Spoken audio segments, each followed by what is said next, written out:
एक बड़ी सी हवेली में एक लड़का एक आलीशान सोफे पर बैठा हुआ था। उसके हाथ में रेड वाइन की पूरी बोतल थी जिसे वो ऐसे ही पी रहा था। इस समय वो काफी ज्यादा नशे में लग रहा था। उसकी आंखों के सामने एक चेहरा घूम रहा था। वो जोर से चिल्लाते हुए बोला, नैना, तुमने उस लड़के में क्या देखा? मैं उसे जिंदा नहीं छोड़ूंगा। अब तो मैं तुम्हें हासिल करके ही रहूंगा और तुम्हें अपना बनाने से मुझे कोई नहीं रोक सकता।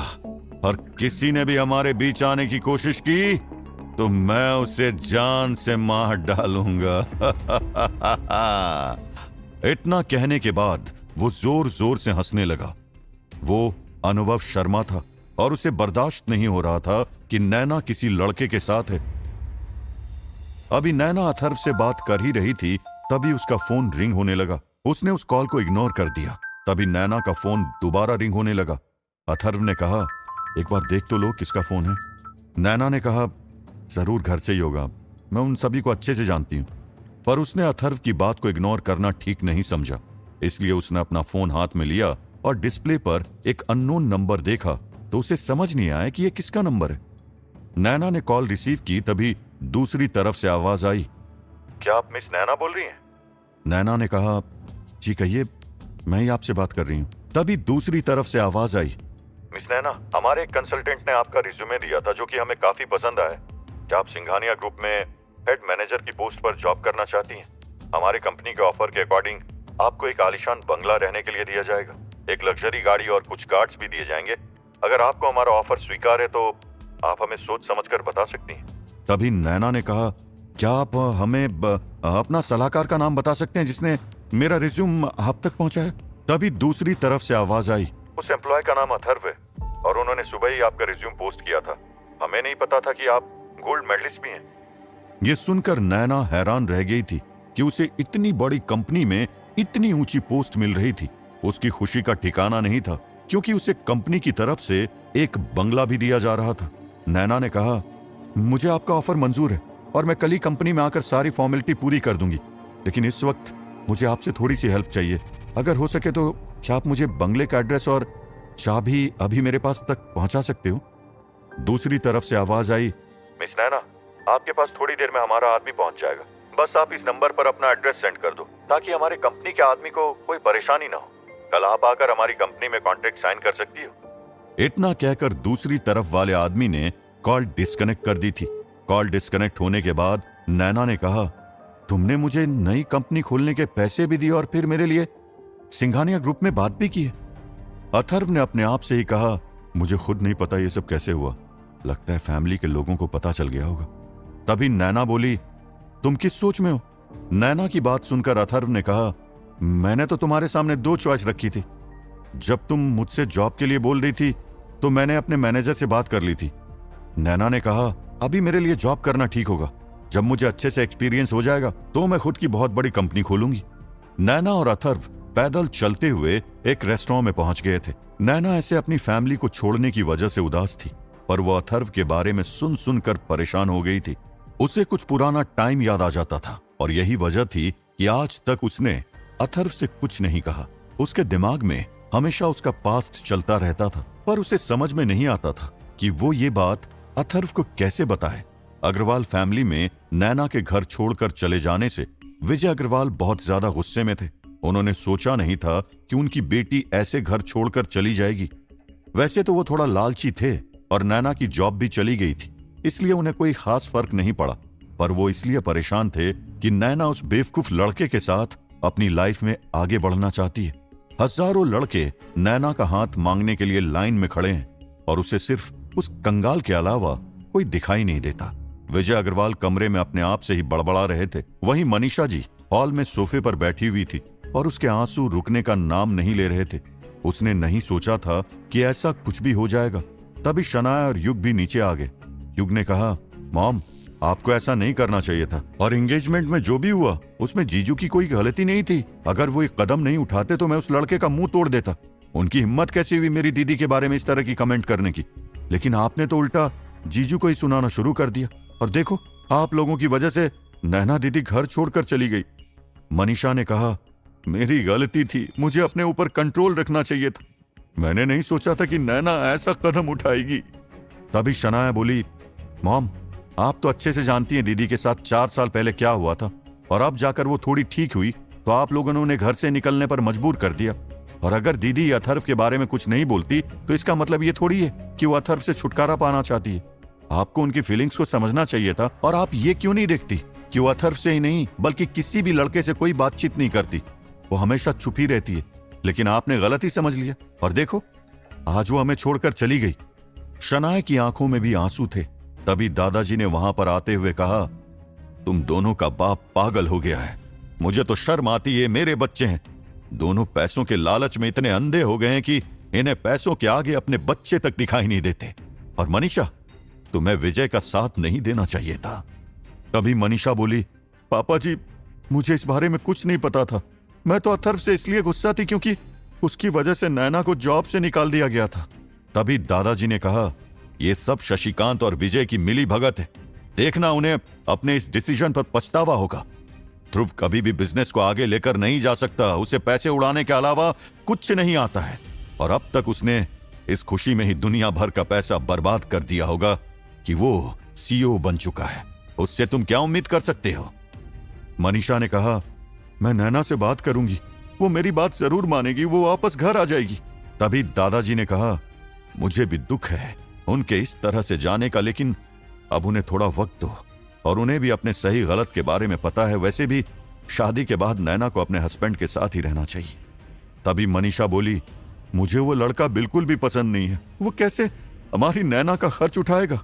तभी दादाजी ने कहा, मेरे ये बाल धूप में सफेद नहीं हुए हैं। अगर मैंने 3 साल पहले ये डिसीजन लिया था तो सोच समझ कर ही लिया होगा। क्या तुम्हें इतनी सी बात समझ नहीं आती? तुम 3 साल से उस बच्चे के पीछे पड़े हुए हो, और अभी भी तुम्हें अपनी बेटी के जाने का दुख तो है, लेकिन उसे अभी भी सुना रही हो। वो सभी आपस में बातें ही कर रहे थे कि तभी उनके डोर से मिस्टर सिन्हा अंदर आते हुए दिखाई दिए। नैना के जाने के बाद किसी ने डोर को क्लोज नहीं किया था। मिस्टर सिन्हा के माथे से पसीने की बूंदें टपक रही थी। वो अपने 4-5 गार्ड्स के साथ आए थे। इस वक्त विजय अग्रवाल भी अपने रूम से बाहर निकला था, और जैसे ही उसने मिस्टर सिन्हा को देखा तो वो डर गया, और उन्होंने घबराते हुए कहा, मिस्टर सिन्हा, उस बेवकूफ लड़के की सजा हमें मत दीजिए। हमने अपनी बेटी और उस लड़के को घर से निकाल दिया है, और शशिकांत ने नैना को भी जॉब से निकाल दिया है। और अगर अब भी आपको कोई परेशानी है तो आप उस लड़के के साथ कुछ भी कर सकते हो। जब आपने फोन पर कहा था कि तुम्हारी बेटी को सबक सिखाकर रहूंगा, मैंने तभी उसे घर से बाहर निकाल दिया था। अभी वो दोनों कहीं रास्ते में भटक रहे होंगे, और आप उन्हें जो भी सजा देंगे मुझे मंजूर होगी। मिस्टर सिन्हा ने कहा, तुम कुछ ज्यादा ही सोच रहे हो। तुमसे किसने कहा था उन दोनों को घर से निकालने के लिए? मैं उन दोनों से माफी मांगने के लिए आया था। मुझसे बहुत बड़ी गलती होगी जो मैंने दोबारा मिस नैना की इंसल्ट की। मैं अपनी गलती के लिए काफी ज्यादा शर्मिंदा हूं। विजय अग्रवाल ने कहा, सर, ये आप कैसी बातें कर रहे हैं? मुझे पता है गलती उस लड़के की थी जो कि उसने सबके सामने आपके बेटे की बेइज्जती की। अभी कुछ टाइम पहले आपसे फोन पर भी बात हुई थी, तब आपने कहा था कि मैं तुम्हारी पूरी फैमिली को बर्बाद कर दूंगा।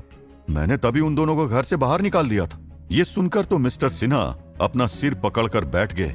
एक तो उससे बड़ा बेवकूफ इस दुनिया में कोई नहीं था, और दूसरा उसको कब्र तक पहुंचाने का इंतजाम इन लोगों ने कर दिया था।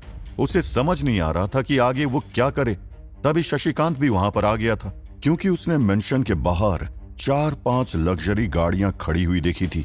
जैसे ही वो अंदर आया, उसकी नजर मिस्टर सिन्हा पर पड़ी। उसने जल्दी से अपने फेस पर मुस्कुराहट लाते हुए कहा, मिस्टर सिन्हा, आप यहाँ पर? आपको यहाँ आने की परेशानी उठाने की क्या जरूरत थी? मैंने नैना को पहले ही अग्रवाल ग्रुप की कंपनी से निकाल दिया है, और आज के बाद वो कभी भी उस कंपनी में कदम नहीं रखेगी। अगर अब भी कोई काम हमारे लिए है तो आप बता सकते हैं। आपने यहाँ आने की परेशानी क्यों उठाई?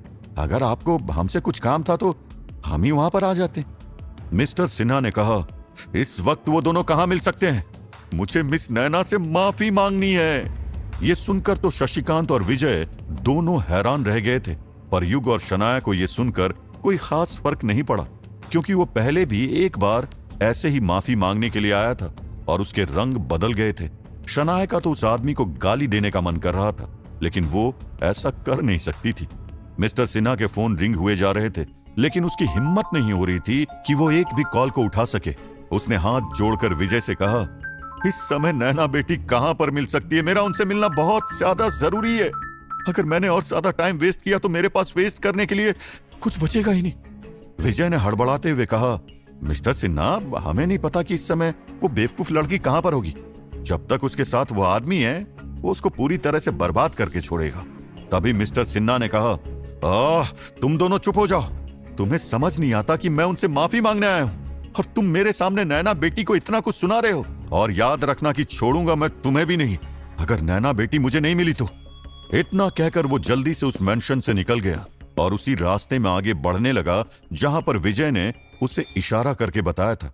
मिस्टर विजय और शशिकांत को समझ नहीं आ रहा था कि इतनी जल्दी इस सिन्हा का दिमाग कैसे बदल सकता है, पर उन सभी को थोड़ा पता था कि ऐसा कुछ भी हो सकता है।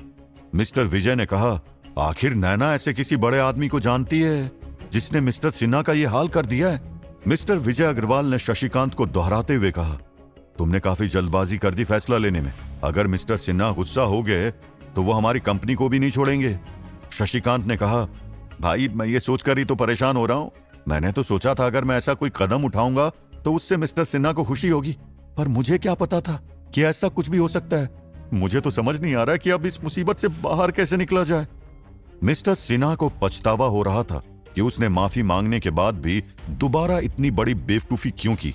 अगर वो गवर्नमेंट ऑफिसर उससे ये नहीं कहते कि आपका नाम गलती से रिजेक्ट लिस्ट में आ गया है तो वो कभी भी वो गलती नहीं करता। पर अब उसे अपने किए पर बहुत ज्यादा दुख हो रहा था।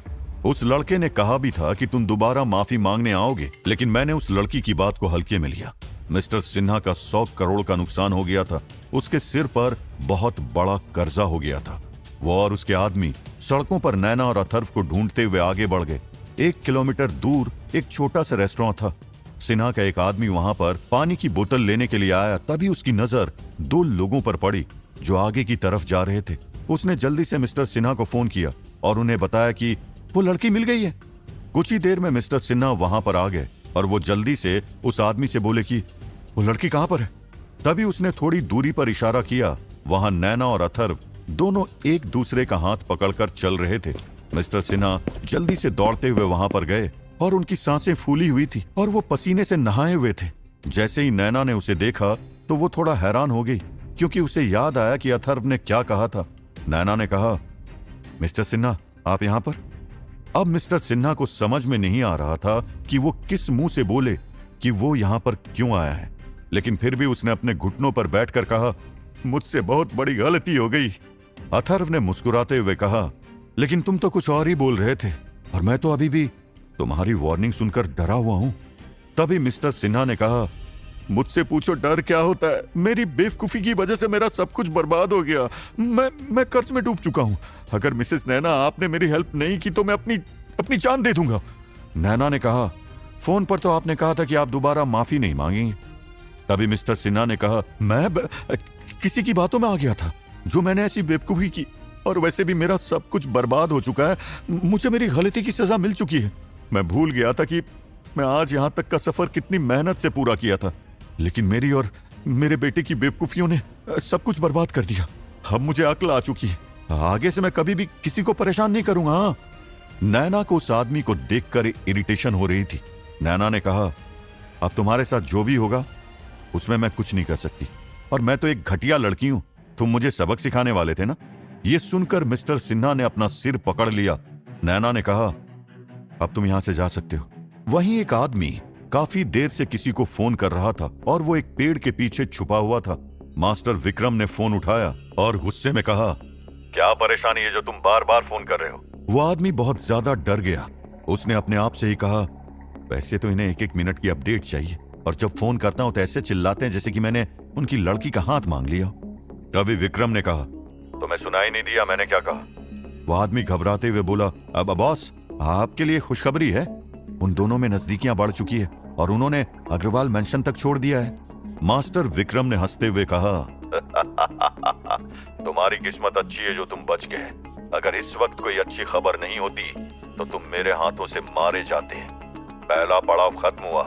अब उनके बीच वो रिलेशन पैदा होगा जिसका मुझे इंतजार था, और फिर होगा मेरा बदला पूरा उस लड़के को मैं उस लड़की के सामने ही मारूंगा। उसके बाद मास्टर विक्रम जोर जोर से हंसने लगा। मिस्टर सिन्हा अब भी अपना सिर पकड़कर खड़े थे। अथर्व बोला, लगता है तुम्हें मेरी वाइफ की बात समझ में नहीं आई।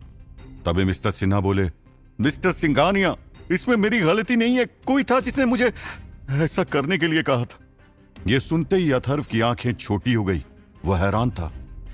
तुम कहना चाहते हो कि यह सब तुमसे किसी ने करवाया है और उसने तुम्हें ऐसा क्या ऑफर दिया जो तुम राजी होगे?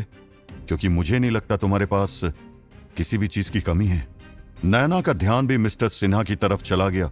मिस्टर सिन्हा ने कहा, आप गलत समझ रहे हैं। उन्होंने मुझे कोई ऑफर नहीं दिया था, बल्कि ये सब करने के लिए मुझे फोर्स किया। इतना कहकर वो कुछ देर के लिए रुक गए।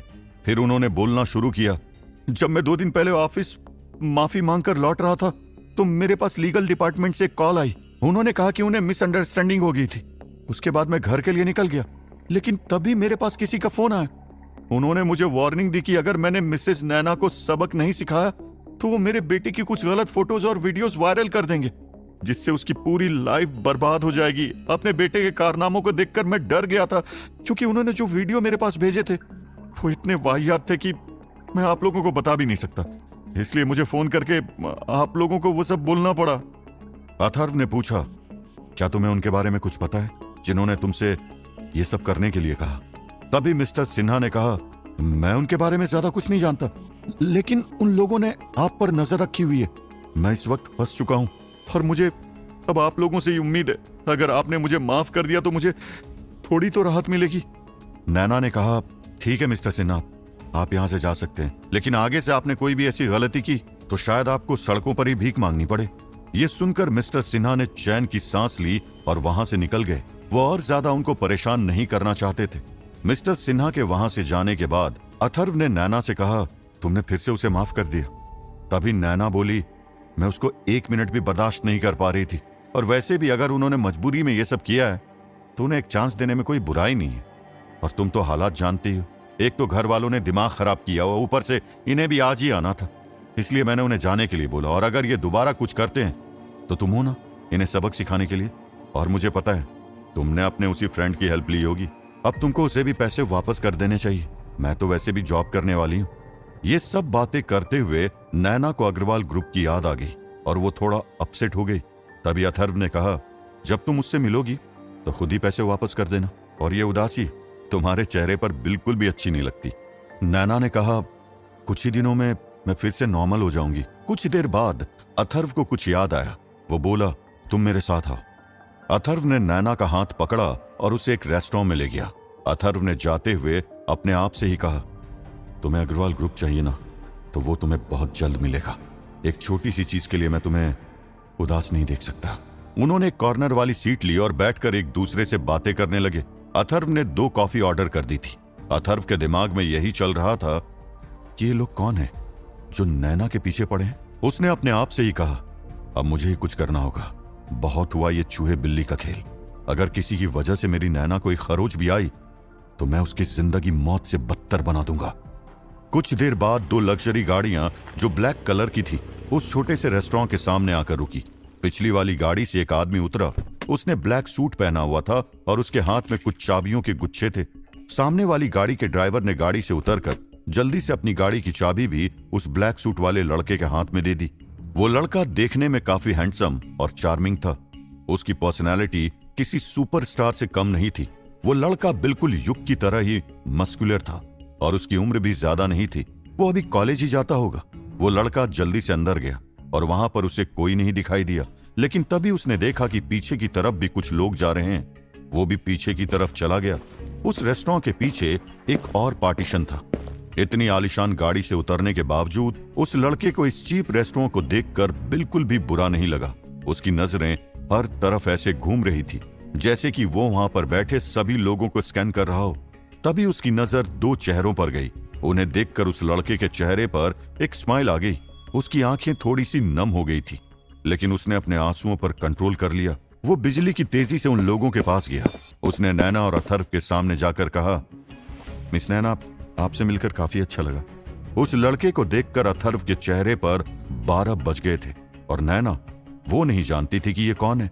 नैना ने कहा, जी आप कौन? उस लड़के ने कहा, मिस, मैं सिंघानिया ग्रुप ऑफ कंपनी से आया हूं। मुझे कॉन्ट्रैक्ट पर आपके साइन चाहिए थे। नैना ने कहा, क्या आप कल तक वेट नहीं कर सकते थे? उस लड़के ने कहा, मैडम ये हमारी पॉलिसी है, आप कॉन्ट्रैक्ट साइन करने के बाद ही हमारे उस बंगले में रह सकती हैं और मुझे कोई जल्दी नहीं है। आप पहले कॉन्ट्रैक्ट को अच्छे से रीड कर लीजिए, मुझे वेट करने में कोई परेशानी नहीं है। नैना यही सोच रही थी कि बिना कॉन्ट्रैक्ट को पढ़े वो साइन कैसे कर सकती है। तभी अथर्व ने कहा, कोई बात नहीं है, मैं इस कॉन्ट्रैक्ट को पढ़ लेता हूं। इतना कहकर अथर्व ने वो कॉन्ट्रैक्ट उस लड़के के हाथ से ले लिया। उस कॉन्ट्रैक्ट में फर्स्ट पेज पर तो जॉब की डिटेल्स थी, लेकिन अगले पेज पर एक मेंशन था जो कि नैना के नाम पर था। उस मेंशन की वैल्यू 2000 करोड़ थी। ये देखकर अथर्व ने अपना माथा पकड़ लिया और मन ही मन बोला, ये लोग मेरा घर बसने से पहले ही उजाड़ देंगे। अथर्व ने कुछ देर में पूरा एग्रीमेंट रीड कर लिया था। अथर्व ने कहा, सब कुछ ठीक है, तुम साइन कर सकती हो। वैसे तो अथर्व उस एग्रीमेंट को उस लड़के को वापस देने वाला था, लेकिन उसमें लास्ट में एक वार्निंग लेटर भी था जिस पर लिखा था, मुझे पता है तुम अपनी चालाकियों से बाज नहीं आओगे, इसलिए मैं तुम्हें बता देता हूं कि तुम्हारे दादाजी ने स्ट्रिक्ट वार्निंग दी है कि अगर तुमने गलती से भी ये एग्रीमेंट वापस करने की कोशिश की तो दादाजी तुम्हारे पास आ जाएंगे और फिर तुम नैना को बैठकर समझाने में लगे रहना। और तेरी मॉम तो अपनी बहू से मिलने के लिए मरी जा रही है। ये बस मेरी बहू के लिए एक छोटा सा गिफ्ट है हमारी पूरी फैमिली की तरफ से। और अपने छोटे भाई अतुल को तुम ही संभालना, वो हमारे कहने से भी नहीं रुका, उसे तो उसकी भाभी से मिलना था। नैना ने अथर्व के कहने पर तुरंत साइन कर दिए। उस लड़के ने कहा, मिस ये आदमी कौन है जिसके कहने पर आपने एक सेकंड में ही साइन कर दिए? नैना ने कहा, ये मेरे हस्बैंड है। नैना की बात सुनकर उस लड़के ने अपना चेहरा ऐसे बना लिया जैसे कि ये सुनकर उसे न जाने कितना दुख हुआ हो। नैना को वो लड़का ऐसा करता हुआ बड़ा ही क्यूट लग रहा था। नैना ने कहा, तुमने ऐसा चेहरा क्यों बना लिया? उस लड़के ने कहा, मेरी क्रश को किसी ने मुझसे छीन लिया, अब भाभी कहकर ही काम चलाना पड़ेगा। उसकी बात सुनकर नैना जोर जोर से हंसने लगी। अथर्व अतुल को आंखें फाड़कर देखे जा रहा था क्योंकि उसने नैना को भाभी भी बोल दिया था और उसे अजीब भी नहीं लगा। वो तो अपने भाई की चालाकी देखकर हैरान रह गया था। उसे नहीं पता था कि उसका छोटा भाई इतना ज्यादा स्मार्ट हो गया है। नैना ने कहा, वैसे तो तुम बड़े ही इंटरेस्टिंग लड़के हो, लेकिन जॉब करने के लिए तुम्हारी उम्र अभी कुछ ज्यादा ही छोटी नहीं है। उस लड़के ने कहा, भाभी किसी भी काम को करने के लिए उम्र की जरूरत नहीं बल्कि दिमाग की जरूरत होती है और उसकी मुझ में कोई कमी नहीं है। उस लड़के ने कहा, मैंने आपको भाभी बोला, इस बात का आपको बुरा तो नहीं लगा ना? नैना ने हंसते हुए कहा, अगर कोई और कहता तो शायद मुझे फर्क पड़ता, लेकिन पता नहीं क्यों तुम्हारे भाभी बोलने से मुझे ये वर्ड काफी अच्छा लग रहा है। आज तक मेरे लिए किसी ने इस वर्ड का यूज नहीं किया ना। ठीक है, तो आज से मैं आपको भाभी बोला करूंगा। और इनको खड़ूस भाई, देखो तो सही मुझे कैसे घूर कर देख रहे हैं, जैसे कि आंखों से ही मार डालेंगे। नैना ने अथर्व को आंखें दिखाते हुए कहा, तुम इसे डरा क्यों रहे हो? और ये हमारा इंडियन कल्चर है, अगर इसने मुझे भाभी बोल दिया है तो उसमें परेशानी क्या है?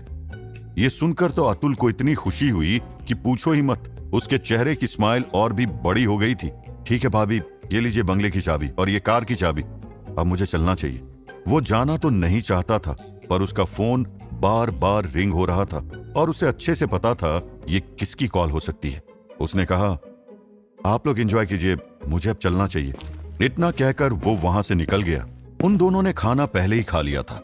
वो दोनों भी बाहर आ गए, लेकिन दूर दूर तक देखने पर भी नैना को कंपनी की कोई कार नजर नहीं आ रही थी। कार की चाबी अथर्व के पास थी। जैसे ही उसने कार का डोर ओपन करने के लिए रिमोट में एक बटन दबाया, तभी उनके सामने खड़ी एक ब्लैक कलर की गाड़ी का डोर ओपन होने लगा। उस कार को देखकर नैना को अपनी आंखों पर यकीन नहीं हुआ। उसके सामने एक आलीशान मेंशन था। तभी अथर्व ने कहा, तुम्हें इतना परेशान होने की जरूरत नहीं है। इससे पहले जो हेड मैनेजर थी उसे भी ऐसी कार गिफ्ट की गई थी, क्योंकि सिंघानिया ग्रुप का अपना कुछ स्टैंडर्ड है और इनका दिया हुआ मेंशन भी ऐसा ही होता है, जैसे कि स्वर्ग में आ गए हो। और मेरी किस्मत तो कुछ ज्यादा ही अच्छी है, जो कि तुम्हारे साथ की वजह से मैं भी आज उस मेंशन में कदम रख पाऊंगा। वो दोनों गाड़ी में बैठे और वहां से निकल गए। उधर आज अतुल काफी खुश था। वो अपनी भाभी से जो मिलकर आया था और उसे उसका नेचर काफी पसंद आया था। उसने नहीं सोचा था कि उसका भाई उसके लिए इतनी अच्छी भाभी लेकर आएगा। कुछ देर में अथर्व की कार एक बड़े से गोल्डन कलर के दरवाजे के आगे आकर रुकी। कार जैसे ही उस मेंशन के डोर के सामने आई, 5 से 6 सिक्योरिटी गार्ड्स अलर्ट हो गए। मेंशन का डोर ऑटोमेटिकली खुल गया। अभी तक नैना यही सोच रही थी कि वो डोर ओपन कैसे होगा। वो तो मेंशन का आर्किटेक्चर देखकर हैरान थी। डोर ओपन होते ही अथर्व कार को सीधे मेंशन के सामने बने हुए गैराज में ले गया। वहां से वे लोग मेंशन के एंट्री डोर की तरफ बढ़ने लगे। नैना तो बस अपने आसपास के गार्डन्स को देखे जा रही थी। उसने इतना खूबसूरत बंगला आज तक अपनी लाइफ में नहीं देखा था। अंदर पहुंचते ही नैना हॉल में लगे सोफे पर बैठ गई और वहां से सब तरफ पड़ी आलीशान चीजों को बारीकी से देखने लगी। उसने नहीं सोचा था कि इस कंपनी में हेड मैनेजर की पोस्ट मिलने पर उसे इतना जबरदस्त मेंशन रहने के लिए दिया जाएगा। वहीं देहरादून में गाड़ियों की एक लंबी कतार किंग डायनेस्टी के सामने आकर रुकी। ये एक ऊंची सी इमारत थी जिस पर बड़े बड़े अक्षरों में लिखा हुआ था द किंग डायनेस्टी। गाड़ी से एक ब्यूटीफुल लड़की निकली और अंदर जाने लगी। सभी उसे देखकर ग्रीट कर रहे थे। वो सीधे अपने ऑफिस में चली गई और वहां पहुंचकर उसने अपनी असिस्टेंट से कहा, कौन था वो जिसने वार्निंग दी थी? उसकी असिस्टेंट ने जवाब दिया, मैम अभी तक इस बारे में कुछ पता नहीं चला है, लेकिन क्लब में यहां से बाहर से आने वाले लोगों की तादाद बढ़ने लगी है। फिर असिस्टेंट ने एक लेटर उस लड़की की तरफ बढ़ा दिया। वो लड़की लेटर पढ़ने लगी। उसमें लिखा हुआ था, बहुत जल्द किंग डायनेस्टी के क्लब को बर्बाद कर दिया जाएगा और इस बर्बादी को कोई रोक नहीं पाएगा। ये पढ़कर करिश्मा के चेहरे पर मुस्कुराहट आ गई। उसने उस लेटर को स्कैन किया और किसी के पास सेंड कर दिया। तभी उस लड़की की असिस्टेंट ने कहा, मैडम क्या आपको ये देखकर बिल्कुल भी हैरानी नहीं हुई? आप जानती है ना, यहाँ के फेमस फाइटिंग क्लब में से 3 क्लब्स बर्बाद हो चुके हैं। उनके पीछे कौन है किसी को नहीं पता और अब ऐसी वार्निंग हमें मिली है। ये सुनकर करिश्मा बोली, अगर उन्होंने ऐसा करने की कोशिश भी की तो उन्हें कोई नहीं बचा पाएगा। वो चाहे दुनिया के किसी भी कोने में जाकर क्यों न छुप जाए। और जैसे मैं उन पर भरोसा करती हूं, तुम्हें भी करना चाहिए। और इस बात की टेंशन लेना छोड़कर आज के बिजनेस शेड्यूल के बारे में मुझे बताओ। वहीं मास्टर विक्रम ने गुस्से में दांत भींचते हुए कहा, बस कुछ दिन और। मुझे पता था तुम वही हो, नहीं तो कोई कंपनी इतना बड़ा मेंशन किसी को कैसे अलॉट कर सकती है। कुछ देर पहले मास्टर विक्रम के पास उनके आदमी का फोन आया था। उन्होंने बताया कि हम अब उस लड़की पर दूर से ही नजर रख सकते हैं, क्योंकि जिस मेंशन में मिसेस नैना और उसके हस्बैंड गए हैं वो मेंशन ज्यादा ही प्रोटेक्टेड है। उसमें ऑटोमेटिक प्रोटेक्शन सिस्टम इंस्टॉल्ड है। ये सुनकर विक्रम ने गुस्से में कहा, क्या कोई भी प्रोटेक्शन सिस्टम मुझे रोक सकता है? बस तुम उस पर नजर रखो। उस आदमी ने जवाब दिया, ठीक है मास्टर, और फिर उसने फोन डिस्कनेक्ट कर दिया। मास्टर विक्रम के साथ साथ ये खबर शर्मा फैमिली के लीडर घनश्याम शर्मा तक भी पहुंच गई थी। उनके चेहरे पर मुस्कुराहट थी। उन्होंने अपने आप से ही कहा, मुझे पता था कि तुम जैसी दिखती हो वैसी हो नहीं। 2000 करोड़ का मेंशन और तुमने एक झटके में खरीद लिया। अनुभव शर्मा के दादाजी के पास पहले से ही पूरी डिटेल पहुंच गई थी। वो मेंशन किसके नाम पर है? उन्होंने अपने आप से ही कहा, इस बेवकूफ की वजह से आज तुम उस नकारा आदमी की वाइफ हो। अगर ये बेवकूफ मेरी बात मान ले तो हम इस दुनिया के सबसे अमीर आदमियों में शुमार हो जाएंगे। और इसने पूरे किए किराए पर पानी फेर दिया। लेकिन वहीं अनुभव शर्मा को अब तक नैना के बारे में कोई डिटेल नहीं मिली थी। उसने अपने आदमी को फोन किया और फोन पर गुस्से में कहा, तुम एक काम भी ठीक से नहीं कर पाए। वो कहां चले गए? क्या किसी को इस बारे में कुछ नहीं पता? हाँ?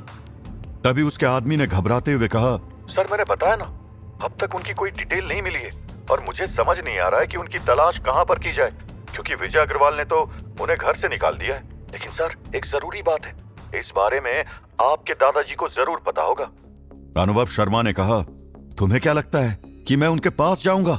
वो वैसे ही मुझसे इतनी नफरत करते कि मुझे गोली मार दे, और तुम कह रहे हो कि मैं इस बारे में पता करने के लिए उनके पास जाऊं?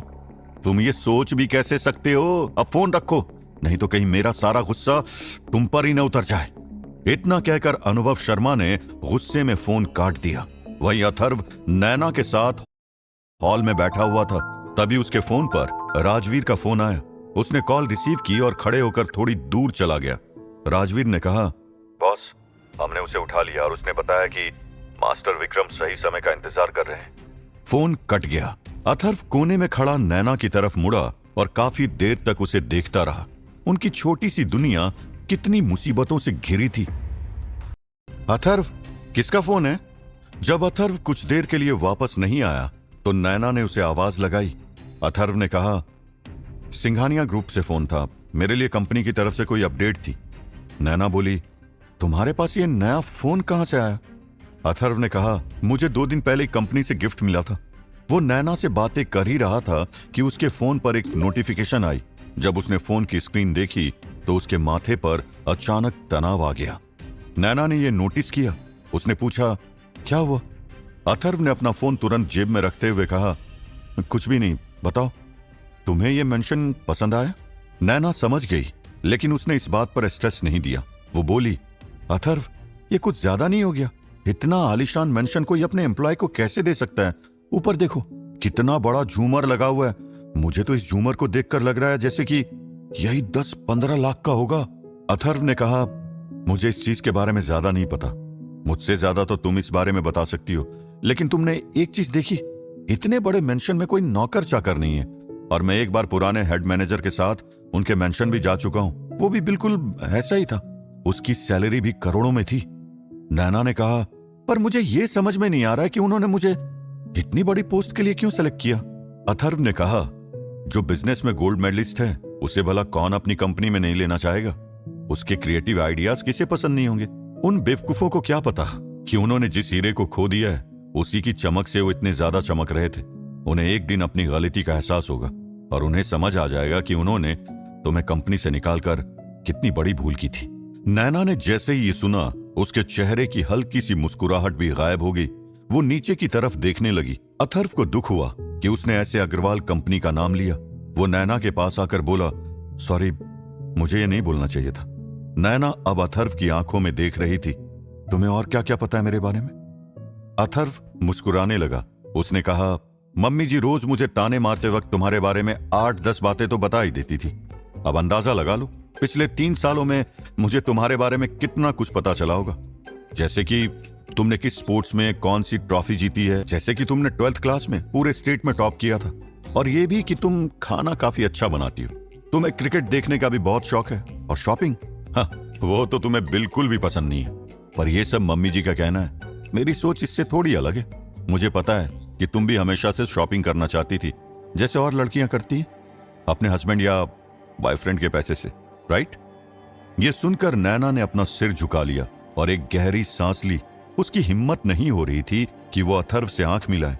अथर्व ने आगे कहा, पर तुमने कभी भी मुझसे ये बात नहीं की और न ही कभी करना चाहती हो, क्योंकि तुम सोचती हो कि तुम्हारी ये इच्छा कभी भी पूरी नहीं हो सकती।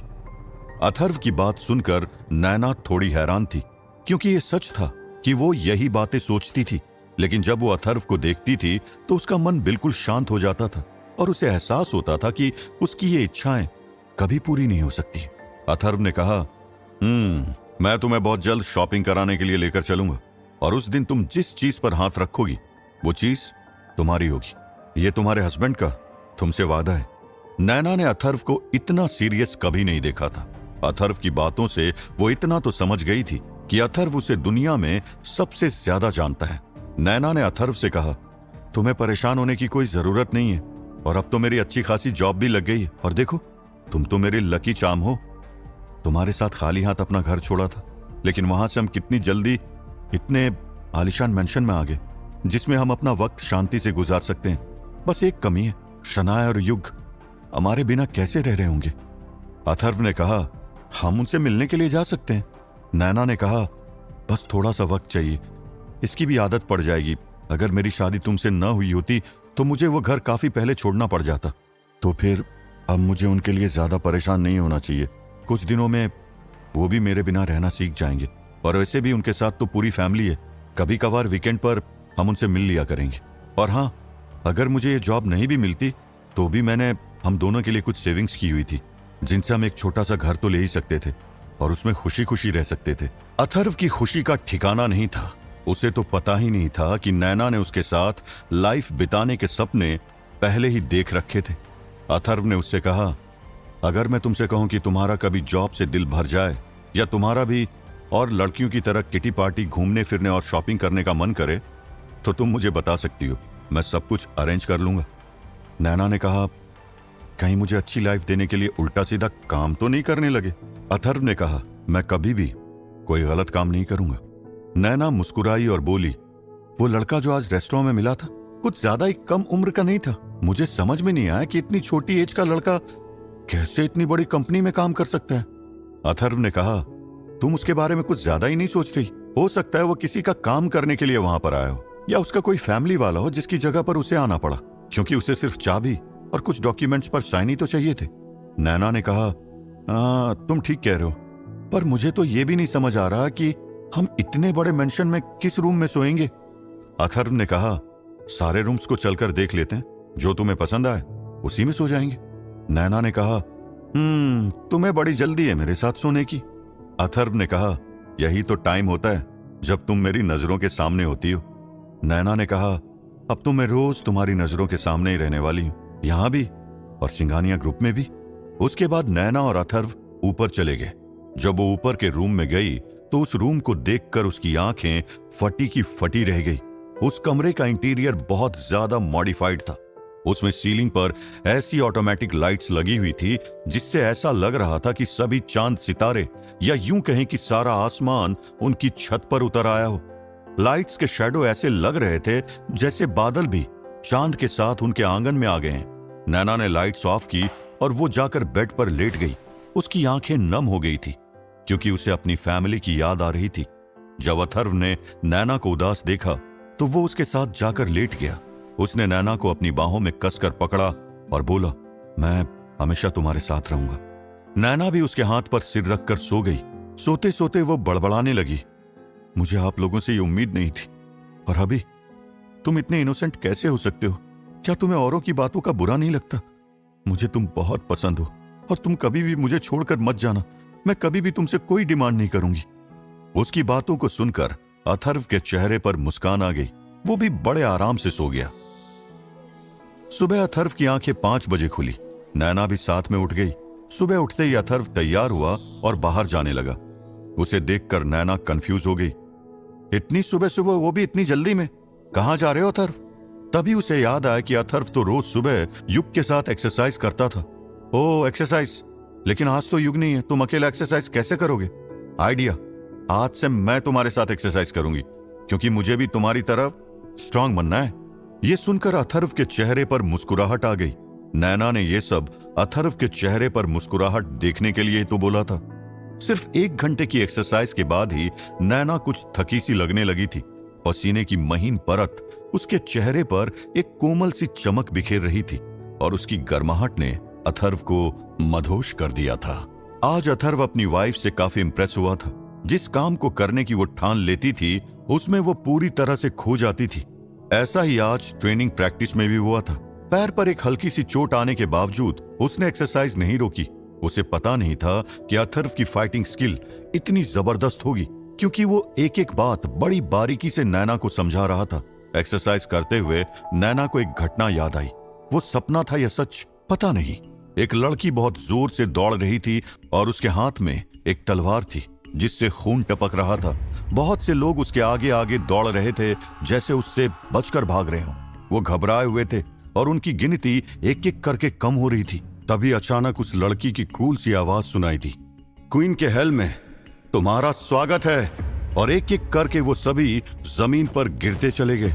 कुछ ही पलों में उस जगह पर बिल्कुल सन्नाटा हो चुका था। उस लड़की ने अपनी तलवार को पोंछते हुए कहा, तुम जैसे लोगों को तो नर्क में ही जाना चाहिए। तभी अथर्व की आवाज आई, तुम कहां खो गई हो? वो नैना के पैर की चोट को साफ कर रहा था। तभी नैना होश में आते हुए बोली, वो मैं तुम्हारी स्किल के बारे में सोच रही थी। तुम कितने परफेक्ट तरीके से लड़ते हो। मुझे तो ये सब सीखने में कई साल लग जाएंगे। ये सुनकर अथर्व मुस्कुराते हुए बोला, बहुत जल्द तुम ये सब सीख जाओगी। उसके बाद नैना ने वहीं गार्डन में रखे टेबल से अपना फोन उठाया। उसने देखा उसमें युग, शनाया और जिया तीनों की काफी सारी मिस्ड कॉल थी। उसे ये देखकर काफी बुरा लगा कि उसके मॉम डैड में से किसी ने भी कॉल नहीं किया था। युग के फोन से तो मैसेज भी आया था, तुम दोनों हमेशा अपनी लाइफ में खुश रहना, तुम्हारे दादाजी का आशीर्वाद हमेशा तुम्हारे साथ। नैना ने फोन रखा और शावर लेने के लिए वॉशरूम में चली गई। अथर्व भी रूम में आ गया था। उसी टाइम नैना अपने गोरे बदन पर टॉल लपेटकर वॉशरूम से बाहर निकली। उसे देखकर अथर्व एकदम से दूसरी तरफ घूम गया। उसे ऐसा करते हुए देख नैना के चेहरे पर स्माइल आ गई और उसके खुराफाती दिमाग में कुछ चलने लगा। वो अथर्व के सामने आई। उसने देखा कि उसकी आंखें बंद थी। नैना ने अपने लिप्स से अथर्व के लिप्स को टच किया। अथर्व की पूरी बॉडी में करंट दौड़ गया। उसने ये उम्मीद नहीं की थी कि नैना कुछ ऐसा भी कर सकती है। फिर नैना ने धीरे से अथर्व के कान में कहा, क्या मैं तुम्हें अच्छी नहीं लगती? अथर्व ने अपनी आंखें खोली और उसकी आंखें सीधा नैना की आंखों से जा मिली। उसने बड़े कॉन्फिडेंस से कहा, मुझे तो तुम बहुत अच्छी लगती हो, लेकिन मैं डरता हूं कि तुम्हें देखकर कहीं मैं अपना कंट्रोल न खो दूं। नैना ने कहा, वैसे तुमसे कंट्रोल करने के लिए कहा किसने है? इतना कहकर नैना जल्दी से अपने कपड़ों को लेकर वहां से वॉशरूम में भाग गई। और इस बार जब वो वॉशरूम से निकली तो वो अपने ऑफिस वाले गेटअप में थी। वो किसी सीईओ से कम नहीं लग रही थी। वो नीचे जाने ही लगी थी कि अथर्व ने उसका हाथ पकड़ लिया और कहा, अब इस भूखे शेर से बचकर रहना, कब तुम्हें चबा जाए। कुछ कहा नहीं जा सकता। इतना कहकर अथर्व भी रेडी होने के लिए चला गया। जब वो आया तब उसने देखा कि नैना ने ब्रेकफास्ट रेडी कर दिया है। उसे हैरानी हुई। उसने कहा, ये सब काम तुम मुझ पर छोड़ दो ना। तभी नैना ने कहा, अब तुम्हें ये सब करने की कोई जरूरत नहीं है। दोनों ने एक साथ ब्रेकफास्ट किया। उसके बाद दोनों एक साथ ऑफिस के लिए निकल गए। कुछ ही देर में वो दोनों सिंघानिया ग्रुप की एक बड़ी सी इमारत के सामने पहुंच चुके थे। आज मिस्टर राजवीर अपने गार्ड्स के साथ हाथ में फ्लावर्स का बुके लिए मेन डोर पर किसी का इंतजार कर रहे थे। सभी एम्प्लॉय सोच रहे थे कि आज ऐसा कौन आने वाला है जिसके स्वागत के लिए राजवीर सर पर्सनली इंतजार कर रहे हैं। सभी एम्प्लॉय उनके पीछे खड़े थे। तभी वहां पर एक रोल्स रॉयस कार आकर रुकी। जहां एक तरफ ऐसा स्वागत हो रहा था, वहीं दूसरी तरफ विजय अग्रवाल को नैना के जाने से कोई फर्क नहीं पड़ा। पर मनीषा को इस बात से टेंशन जरूर हो गई थी। उसके दिमाग में पूरी रात यही चलता रहा कि नैना कैसी होगी और उसने कहां पर रात गुजारी होगी। सुबह होते ही विजय अग्रवाल घर से निकल गए। तब दादाजी ने आकर मनीषा से कहा, तुम चिंता मत करो, वो दोनों बिल्कुल ठीक होंगे। मनीषा ने जवाब दिया, मुझे उस लड़के के बारे में कुछ नहीं जानना, बस मेरी बेटी ठीक हो। ऐसा उसने क्या कर दिया जो नैना उसके पीछे पागल है। लगता है पापा जी वो लड़का कोई जादू टोना जानता था। दादाजी ने चिढ़ते हुए कहा, तुम फिर शुरू हो गई, और आज के जमाने में भी तुम इन बातों पर भरोसा करती हो। तभी दादाजी को कुछ याद आ गया और उन्हें अपनी आंखों के सामने एक चमकदार स्टोन की झलक दिखी जो देखने में किसी जादुई पत्थर जैसा था। उसकी याद आते ही दादाजी चुप हो गए और फिर उन्होंने कहा, तुम अपना दिमाग पॉजिटिव चीजों में लगाओ, ऐसे तो तुम पूरी जिंदगी परेशान रहोगी। मनीषा ने चिंता जताते हुए कहा, पापा जी आप ही बताइए मैं क्या करूं। पहले अपनी नैना को बाहर पढ़ाई के लिए भेज दिया था और अब वो पूरी लाइफ के लिए मुझे छोड़कर चली गई। दादाजी ने कहा, शादी के बाद हर लड़की अपने परिवार वालों को छोड़कर जाती ही है। उधर अनुभव शर्मा ने अपने दादाजी को फोन किया। उसने उनसे कहा, मैंने जो गलती की थी मैं उसे सुधारना चाहता हूं। अब मैं उससे शादी करने के लिए तैयार हूं। यह सुनकर दादाजी ने गुस्से में कहा, अब क्या फायदा, उसकी पहले ही किसी से शादी हो चुकी है। तुम्हें कोई अंदाजा भी नहीं है बेवकूफ लड़के कि तुमने कितनी बड़ी गलती की है। अनुभव शर्मा ने कहा, मैंने आपसे कितनी बार पूछा कि ऐसी क्या बात है जो आप उससे मेरी शादी करवाना चाहते हैं, लेकिन आपने कभी नहीं बताया, नहीं तो मैं आपको ऐसे निराश थोड़ी करता। तभी उसके दादाजी घनश्याम शर्मा ने कहा, नालायक, अभी भी तू मुझसे जुबान लड़ा रहा है। अनुभव शर्मा ने कहा, मैं आपसे जुबान कहां लड़ा रहा हूं, मैं तो बस इतना बोल रहा हूं कि मैं उस लड़की से शादी करने के लिए तैयार हूं। तभी घनश्याम ने कहा, जब तेरी उससे शादी हो जाए तो मुझे बताना, और मुझे नहीं लगता जो तूने किया था उसके बाद वो तेरी शक्ल भी देखना पसंद करेगी। बड़ा आया उससे शादी करने वाला। हा? अनुभव शर्मा ने कहा, सबसे पहले तो मैं उस लड़के को ही रास्ते से हटाने वाला हूं और उसके बाद मैं देखता हूं कि वो कैसे मुझसे शादी करने के लिए मना करती है। उसके दादाजी घनश्याम शर्मा ने कहा, अगर तूने उस लड़की को शादी करने के लिए मना लिया और उससे शादी कर ली तो तू जो कहेगा तेरे दादाजी वही करेंगे। ये सुनकर अनुभव शर्मा के चेहरे पर मुस्कुराहट आ गई। उसने कहा, अपनी बात याद रखिएगा दादाजी, मैं आ गया हूं। कॉल डिस्कनेक्ट करने के बाद उसने अपने आप से ही कहा, I am coming darling, I am coming. अब तुम्हें मुझसे कौन बचाएगा। मुंबई एयरपोर्ट पर एक प्राइवेट जेट लैंड हुआ। उसमें से ब्लैक सूट पहने हुए एक लड़का बाहर आया। देखने में वो किसी राजा से कम नहीं लग रहा था और उसके इंतजार में वहां कुछ गाड़ियां भी खड़ी थी। वो लड़का अपने कुछ बॉडीगार्ड्स के साथ उतरा और गाड़ी के पास पहुंचा। सभी ने सर झुकाकर उसका स्वागत किया। वो बिना कुछ कहे गाड़ी में बैठा और एयरपोर्ट से निकल गया। वहां अग्रवाल मेंशन में आज सुबह युग और शनाया को फिर से वही गाड़ियां लेने आई थी। शनाया ने कहा, ये लोग हैं कौन? तुम्हें पता है ना, हम कल भी कितनी बड़ी मुसीबत में पड़ गए थे और आज फिर से वही सब। युग ने कॉन्फिडेंस से कहा, आज के बाद हमें कोई परेशान नहीं करेगा, और हाँ, ये गाड़ियां हमें रोज लेने के लिए आएंगी और कॉलेज टाइम पूरा होने के बाद भी 2 गाड़ियां हमारा इंतजार करेंगी। ये सुनकर शनाया को काफी हैरानी हुई। उसे समझ नहीं आ रहा था कि युग को हो क्या गया है। कोई हमारे लिए ऐसी गाड़ियां क्यों भेजेगा? युग को जरूर कोई मिसअंडरस्टैंडिंग हुई है, नहीं तो भला ऐसा कोई क्यों करेगा? युग ने समझाया, ये सभी गाड़ियां अथर्व जीजू के दोस्त की है। कल उन्होंने हमें पहचान लिया था, इसलिए उन्होंने हमें लिफ्ट दी, लेकिन उन्हें नहीं पता था कि हमें इतनी ज्यादा परेशानी हो जाएगी। फिर कल शाम को अथर्व जीजू ने उनसे बात करके सारी प्रॉब्लम्स उन्हें बताई। तब जाकर उन्होंने कहा कि इसमें कौन सी बड़ी बात है, मेरे आदमी रोज इनको छोड़ दिया करेंगे। यह सुनकर शनाया थोड़ा हैरान होते हुए बोली, तुम पागल हो क्या? जो कुछ भी बोले जा रहे हो, तुम्हें पता भी है तुम क्या कह रहे हो? और अथर्व का ऐसा कौन सा दोस्त हो सकता है जिसके पास ऐसी गाड़ियां हो? अगर तुम ये कहते कि कोई टैक्सी वाला उसका दोस्त है तो मैं जरूर मान लेती। युग ने कहा कि जीजू के ही दोस्त हैं, तुम्हें मानना है तो मानो, नहीं मानना तो तुम्हारी मर्जी। यह सुनकर शनाया सोचते हुए बोली, तुम सच बोल रहे हो? उनका ऐसा कौन सा दोस्त हो सकता है जो इतना ज्यादा रईस हो? युग ने कहा, दीदी, सब लोग एक जैसे नहीं होते। अब आप ही देखो, जीजू के मिडिल क्लास होते हुए भी हमारी दीदी ने उनसे शादी की ना, तो इसमें अमीरी गरीबी रह ही कहां गई? उसके बाद ऐसे ही बातें करते करते वो दोनों उन गाड़ियों में बैठकर कॉलेज चले गए। इस बार वो गाड़ियां कॉलेज के गेट पर नहीं रुकी, बल्कि सीधा अंदर जाकर रुकी। सभी ये देखकर हैरान रह गए थे कि आज तो ये गाड़ियां सीधे अंदर ही चली आई। फिर उन गाड़ियों से काफी सारे गार्ड्स निकले। उसके बाद उन्होंने कार का डोर ओपन किया। शनाया और युग कार से बाहर आए।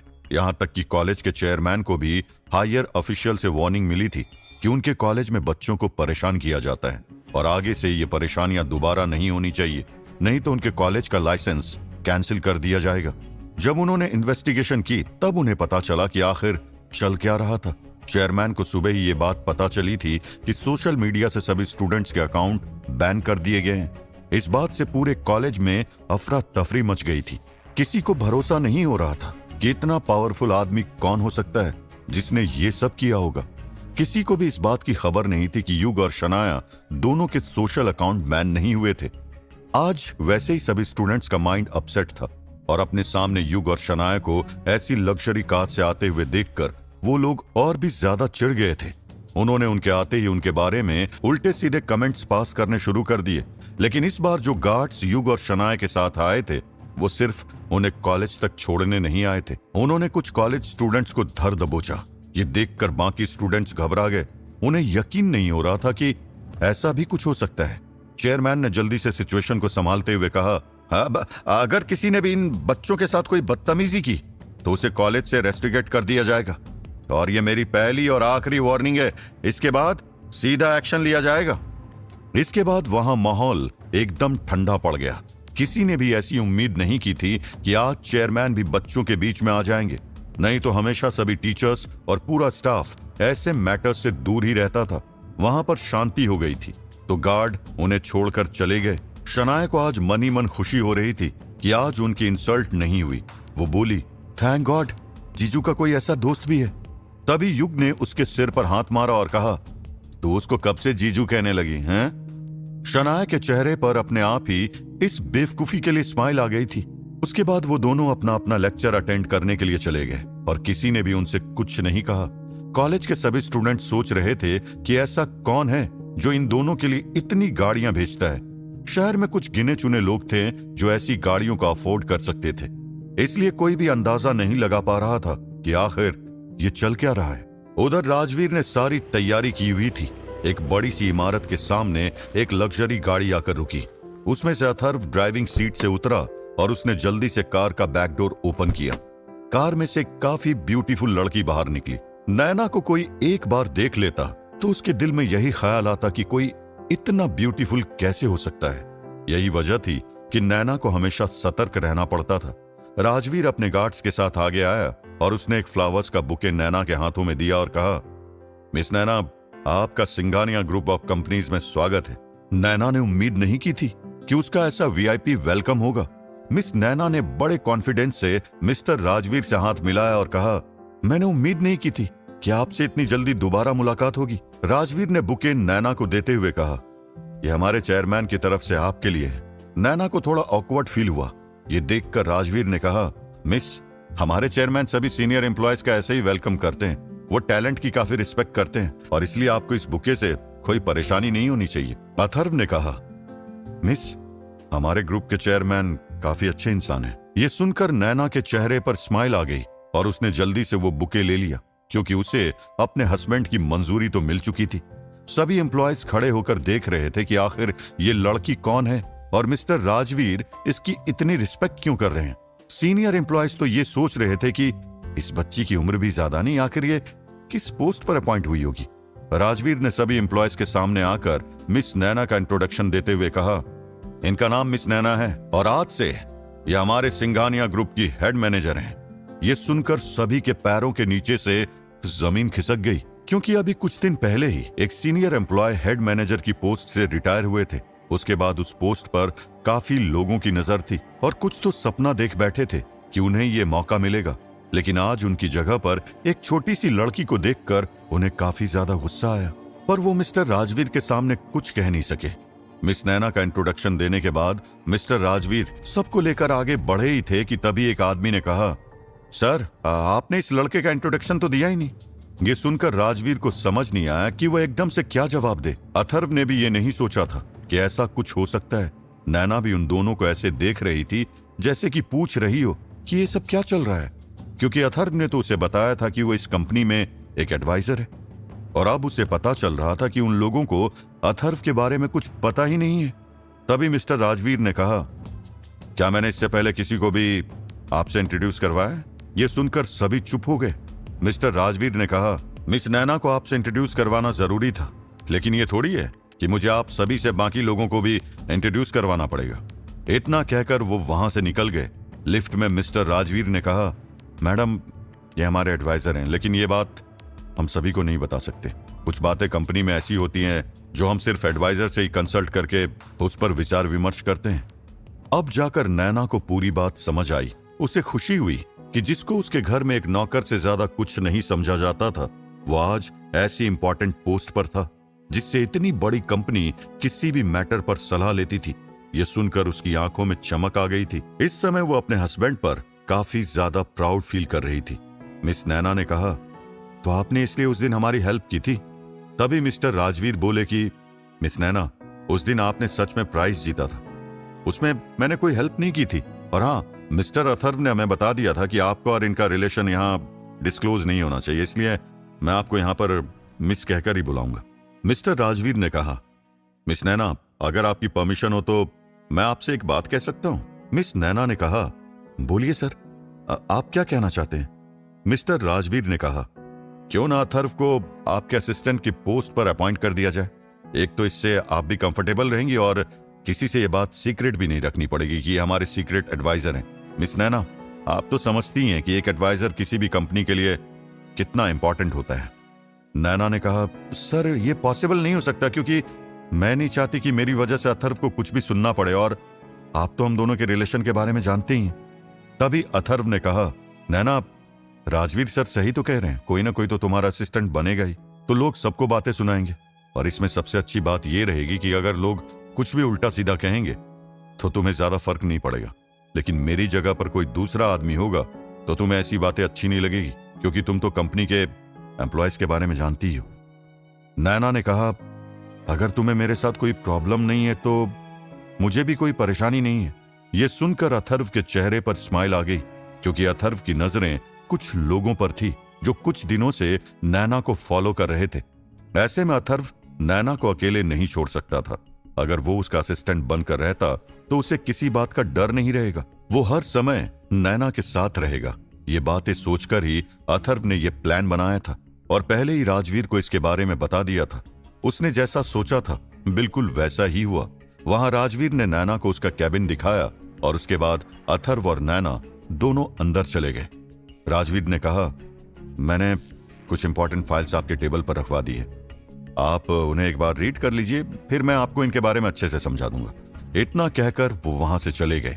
वहीं अथर्व नैना के पास वाली चेयर पर बैठते हुए बोला, कैबिन तो वाकई में अच्छा है, नैना ने कहा, मुझे तुमसे बहुत कुछ पूछना है।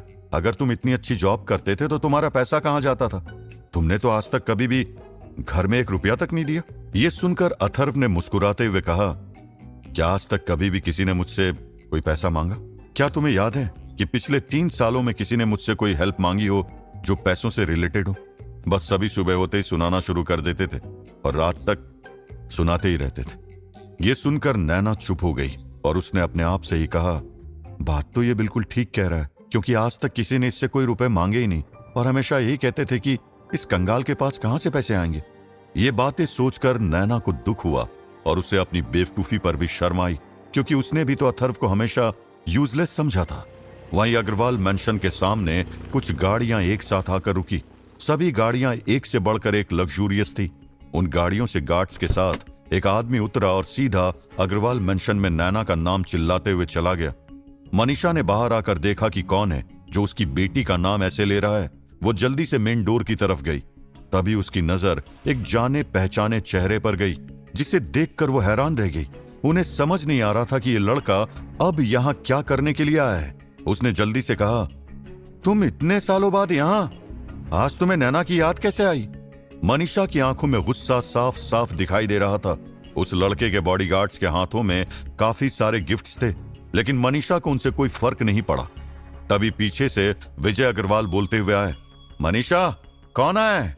उनकी नजर भी उस लड़के पर पड़ी और उसके गार्ड्स के हाथों में इतने सारे गिफ्ट्स देखकर विजय के मन में लालच आ गया। उनकी आंखों में लालच साफ साफ दिखाई दे रही थी।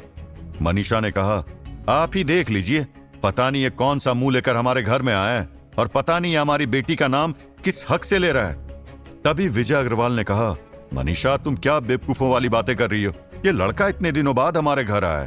पहले तुम्हें उससे पानी के लिए पूछना चाहिए, लेकिन तुम तो उसे सुनाने पर ही लागू हो गई हो। ऊपर से अब तक तुमने उसे अंदर आने के लिए भी नहीं बोला। मनीषा ने कहा, मैं इस लड़के को कभी भी अंदर नहीं आने दूंगी। आप नहीं जानते, इसी की वजह से मेरी बेटी डिप्रेशन में रही। मैंने नैना को दिन रात रोते हुए देखा है और आज जब वो अपने पैरों पर खड़ी हो गई तो ये लड़का वापस आ गया। आप नहीं जानते, अगर नैना ने इसे देखा तो उसके दिल पर क्या बीतेगी। विजय ने मनीषा को धमकाते हुए कहा, तुम कुछ ज्यादा ही बोलने लगी हो, और उस टाइम ये दोनों बच्चे थे, इतने मैच्योर नहीं हुए थे। एक बार उसकी बात तो सुन लो, वो आया किसके लिए, और अब मुझे तुम्हारी कोई भी फालतू की बकवास नहीं सुननी। विजय अग्रवाल ने मनीषा को साइड किया और उस लड़के का हाथ पकड़कर उसे अंदर ले आए। उन्होंने उनसे पूछा, बेटा आपके पिताजी कैसे हैं? वो लड़का कोई और नहीं बल्कि उसका नाम अनुभव शर्मा था। उसने कहा, पिताजी ठीक हैं और मैं आप लोगों के लिए कुछ गिफ्ट्स लेकर आया था। और अंकल जी, अब पहले मैंने बचपने में जो भी किया था मैं उसके लिए दिल से माफी मांगता हूँ। मुझे काफी ज्यादा अफसोस है कि मैंने नैना के साथ उस टाइम इतना बुरा किया। अंकल जी, मुझे इस बात का काफी पछतावा है और इसके लिए मैं नैना से भी माफी मांग लूंगा। मुझे यकीन है कि वो मुझे जरूर माफ कर देगी। अगर उसने मुझे माफ नहीं किया तो मैं उसके पैरों में गिर जाऊंगा, और मैं उसे अच्छी तरह से जानता हूँ। वो मुझे ऐसे आज भी नहीं देख सकती। वैसे नैना है कहाँ? वो कहीं दिखाई नहीं दे रही। मनीषा ने तुरंत कहा, वो यहां पर क्यों दिखाई देगी? वो अपने पति के घर पर होगी। उधर अथर्व नैना के साथ उसके कैबिन में बैठा हुआ था। तभी उसका फोन रिंग होने लगा। उसने नैना को इशारा किया और फिर वहां से खड़े होकर बैल्कनी की तरफ चला गया। फोन उठाते ही वो बोला, इस वक्त क्यों फोन किया है? दूसरी तरफ से आवाज आई, स्काउट इंडिया आ गया है। ये सुनते ही अथर्व की आंखें सर्द हो गई। स्काउट इंडिया आ गया था, ये बात अथर्व के कानों में गूंज रही थी। उसने कहा, उसकी तलाश करो और जैसे ही उसके बारे में कुछ भी पता चले मुझे इन्फॉर्म कर देना। अथर्व की आंखों में एक चमक आ गई थी। उसके बाद उसने कॉल डिस्कनेक्ट कर दी और अपने आप से ही बोला, कब से मुझे इस पल का इंतजार था। तेरी बुरी किस्मत तुझे यहां लेकर आई है। अब तुझे कौन बचाएगा? भेड़ियों का झुंड एक एक करके इकट्ठा हो रहा है, लेकिन शेर शिकार के लिए तैयार है। इतना कहकर अथर्व हंसने लगा। वहीं अग्रवाल मैंशन में मनीषा ने अनुभव को साफ साफ नैना के शादीशुदा होने की खबर दे दी। ये सुनकर अनुभव शर्मा ने ऐसा ड्रामा किया जैसे कि इस न्यूज से उसके पैरों के नीचे की जमीन खिसक गई हो। उसे मनीषा की बात पर भरोसा ही नहीं हो रहा था। उसने कहा, आंटी ऐसा नहीं हो सकता, आप मुझसे नाराज हैं इसलिए सब बातें कर रही हैं। मुझे पता है, मेरे अलावा नैना किसी से भी शादी नहीं कर सकती। उसने मुझे प्रॉमिस भी किया था कि वो सिर्फ मुझसे शादी करेगी। मनीषा ने कहा, कौन से प्रॉमिस की बात कर रहे हो तुम कहीं उस दिन की बात तो नहीं कर रहे जब तुमने अपने दोस्तों के सामने उसका मजाक उड़ाया था और सिर्फ एक छोटी सी बात के लिए तुमने मेरी बेटी की हंसती खेलती लाइफ को बर्बाद कर दिया था। उस टाइम से उसका प्यार से भरोसा उठ गया है। तभी विजय अग्रवाल ने चिल्लाते हुए मनीषा से कहा, अगर तुमने अब अपना मुंह बंद नहीं किया तो मुझसे बुरा कोई नहीं होगा। और तुम इस बच्चे को ये क्या उल्टी सीधी बातें बताने में लगी हो? उस टाइम ये बच्चे थे और बच्चे ऐसी मस्ती करते ही हैं। विजय अग्रवाल ने बात बदलते हुए कहा, बेटा ऐसी कोई बात नहीं है। उस इंसिडेंट के बाद नैना ने कॉलेज खत्म करके अपनी कंपनी को ज्वाइन कर लिया था। उसे कंपनी ज्वाइन किए हुए 1 साल ही हुआ था कि उसके दादाजी ने अपनी कसम देकर उसकी शादी एक मिडिल क्लास लड़के से करवा दी। पिछले 3 सालों से वो लड़का हमारे घर में ही रह रहा था। कौन दामाद ऐसा होगा जो घर जमाई बनकर रहना चाहेगा? ऊपर से 3 सालों में उस निकम्मे ने एक पैसा भी नहीं कमाया। नैना उसे पसंद नहीं करती और 3 सालों में उनके बीच कोई रिलेशन भी नहीं रहा। अभी 2-3 दिन पहले ही यहाँ एक पार्टी में एक घटना हुई थी जिसमें वो लड़का नैना के लिए सिन्हा फैमिली के खिलाफ खड़ा हो गया था। बस तभी से मेरी भोली भाली बच्ची का नेचर बदल गया। उस लड़के की बातों में आकर वो अब अपनी शादी को एक मौका देना चाहती। कल रात को इस बात पर हमारा झगड़ा हो गया जिस वजह से वो उस निकम्मे आदमी के साथ घर छोड़कर चली गई। उस नालायक लड़कों की आंखों में इतनी शर्म भी नहीं थी कि अब तो उसे ये घर छोड़ देना चाहिए। वो उस टाइम भी अपना फायदा देख रहा था और नैना से कह रहा था, तुम ऐसे अपने घर वालों को नहीं छोड़ना चाहिए। बल्कि उसे चिंता अपनी थी कि अगर वो इस घर से निकल गया तो फिर वो कहाँ रहेगा। अब तुम ही बताओ, ऐसे दामाद को भला कौन पसंद करेगा? अगर तुम नैना से आज भी प्यार करते हो तो तुम ही हो जो उस लड़के से नैना को छुटकारा दिलवा सकते हो। हमारी पूरी फैमिली में उसे कोई भी पसंद नहीं करता और इससे पहले कि वो अपने रिलेशन में आगे बढ़ जाए तुम्हें ही कुछ करना होगा। अनुभव शर्मा गुस्से में अपने दांत पीसने लगा और बोला, उस लड़के को तो मैं छोड़ूंगा नहीं। उसकी हिम्मत कैसे हुई मेरी नैना से शादी करने की? मैं भी देखता हूं कि वो कैसे नैना के साथ रहता है। और इतना तो मैं नैना को जानता हूं कि उसने उस लड़के को कभी भी अपने करीब नहीं आने दिया होगा। हम कॉलेज में एक साथ थे लेकिन हमारे बीच में भी नैना डिस्टेंस मेंटेन करके रखती थी। अंकल, आपको पता है इस टाइम नैना कहां पर होगी? विजय अग्रवाल ने कहा, नहीं बेटा, कल से उसका कुछ पता नहीं चल रहा क्योंकि ऐसा कोई ठिकाना ही नहीं है जहां वो जा सके। पता नहीं उन दोनों ने रात सड़कों पर ही गुजारी होगी या कोई रूम बुक किया होगा। मेरी बेटी थोड़ी भोली है, कहीं वो लड़का उसे फंसा न ले। अब सब तुम्हारे हाथ में ही है। ये सुनकर अनुभव शर्मा ने कहा, अंकल आप सही कह रहे थे। मुझे नैना पर तो पूरा भरोसा है लेकिन उस लड़के पर नहीं। मैं उसे जल्द से जल्द ढूंढ निकालूंगा। और इतना कहकर वो जल्दी से वहां से निकल गया। उसके जाने के बाद विजय अग्रवाल के चेहरे पर मुस्कुराहट आ गई, पर मनीषा बहुत अपसेट थी। उसने चिल्लाते हुए कहा, ये आप क्या कह रहे हैं? क्या आप पैसों की चकाचौंध में इतने अंधे हो गए हैं कि आपको दिखाई नहीं दे रहा कि हमारी बेटी के लिए क्या सही है और क्या गलत है? मैं भी अथर्व को बिल्कुल पसंद नहीं करती, लेकिन मैं कभी नहीं चाहूंगी कि नैना को कुएं से निकालकर खाई में धकेल दूं। आप तो पहले से ही जानते थे कि ये लड़का कितना ज्यादा याश है। इसके कितने सारे अफेयर्स रह चुके हैं और ये कितनी लड़कियों की जिंदगी बर्बाद कर चुका है। इसे ड्रग्स और नशा करने की भी आदत है। फिर आप क्यों अपनी बच्ची को ऐसे बर्बाद करना चाहते हैं? विजय अग्रवाल ने चिल्लाते हुए कहा, पागल औरत, अपनी जुबान बंद रख। तुम्हें अंदाजा भी है इस लड़के के पास इतनी दौलत है? ये इस शहर के सबसे बड़े रईसों में आता है। अगर तुम्हारी बेटी की शादी इसके साथ हो गई तो वो पूरी जिंदगी एक रानी की तरह राज करेगी। और उस फटीचर के पास ऐसा क्या है? क्या वो हमारी बच्ची के लायक भी है? अगर नैना की शादी अनुभव से हुई तो अग्रवाल फैमिली का नाम पूरे देश में मशहूर हो जाएगा। हमें भी बड़े लोगों की गिनती में गिना जाने लगेगा। और हम भी कोई दूध के दूल्हे नहीं है। आखिर हम भी तो इंसान ही हैं और अपनी जरूरतों को कैसे पूरा करना है ये मुझे अच्छी तरह से पता है। अगर अब भी तुम्हें मुझसे इस मैटर के बारे में और बहस करनी है तो तुम भी अपनी बेटी की तरह ये घर छोड़कर जा सकती हो। विजय की हरकतें देखकर मनीषा का सिर फटा जा रहा था।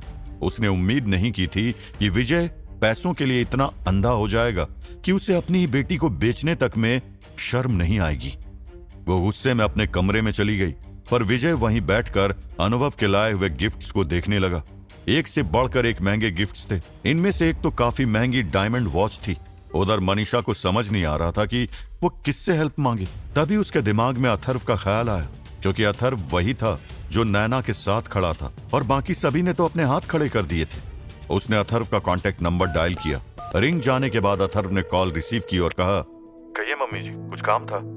अथर्व की आवाज सुनकर उसे थोड़ा गुस्सा आया। मनीषा ने कहा, वैसे तो तुमने आज तक हमारे घर के लिए कुछ भी नहीं किया और मुझे 3 सालों में तुम कभी भी पसंद नहीं आए, लेकिन तुम 3 सालों तक हमारे साथ रहे हो तो इतना हक तो मेरा भी बनता है कि मैं तुमसे कुछ मांग सकूं। अथर्व को उस कड़क आवाज में भी एक नरमाई सी महसूस हो रही थी। वो समझ गया कुछ तो ऐसा हुआ है जो सही नहीं था। उसने कहा, आप बोलिए मम्मी जी, मैं आपके लिए क्या कर सकता हूं? मनीषा ने कहा, तुम्हें मेरी बेटी का ध्यान रखना है। बस ये समझ लो उसके पास्ट का एक ऐसा तूफान है जो उसकी लाइफ में दोबारा आ रहा है। मैं नहीं चाहती कि मेरी बच्ची पहले की तरह से फिर से डिप्रेशन में चली जाए।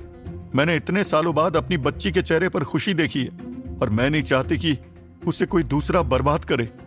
अथर्व ने कहा, मम्मी जी, मैं कुछ समझा नहीं, ऐसी क्या बात है जिससे आप इतने परेशान हो रही हैं? और ऐसा कौन आ रहा है जो आप नैना के लिए इतनी बेचैन है? मनीषा ने कहा, मेरा मन तो नहीं है तुमसे किसी भी तरह की बात करने का, लेकिन मेरी मजबूरी है, इसलिए मेरी बात ध्यान से सुनो। आज से 4 साल पहले नैना के साथ एक हादसा हुआ था जिसकी वजह से वो डिप्रेशन में चली गई थी, और जिस लड़के की वजह से ये सब हुआ था वो आज घर आया था। नैना से शादी करने के लिए बोल रहा था और ऊपर से विजय ने उसे तुम्हारे बारे में सब कुछ बता दिया। मुझे तो समझ नहीं आ रहा है कि इनकी अक्ल पर ऐसे पत्थर कैसे पड़ गए जो वो अपनी बेटी को बेचना चाहते हैं। बस मैं तुमसे ये उम्मीद करना चाहती हूँ कि जब उस घटिया लड़के का सामना मेरी बेटी से हो तो तुम उसकी ढाल बनकर खड़े रहो। तुम्हारे अलावा वो किसी पर ट्रस्ट नहीं करती, मुझे पता है। आज भी वो उस लड़के को बर्दाश्त नहीं कर पाएगी। ये सुनकर अथर्व की आंखों में एक शांत तूफान की झलक आ गई, जैसे कि कोई मॉन्स्टर बाहर निकलने के लिए तड़प रहा हो। अथर्व ने कहा, उस लड़के का नाम क्या है?